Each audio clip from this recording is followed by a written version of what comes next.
Stuck in your Silverado? The push-button start just won't fire up? Let's figure this out together. First, don't panic. This issue is more common than you think. Start by checking your key fob. If the battery is low, your truck might not recognize it. Try holding the fob closer to the start button and pressing it firmly. Still nothing? Check that your foot is pressing the brake pedal fully.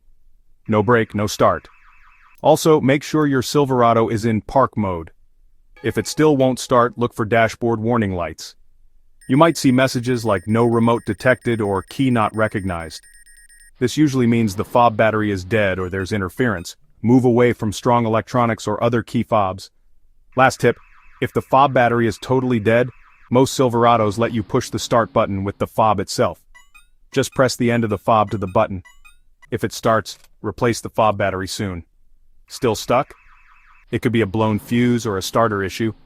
At that point, call your dealer or mechanic. Don't let a stubborn button ruin your day. Most fixes are fast and simple. Stay safe and happy driving.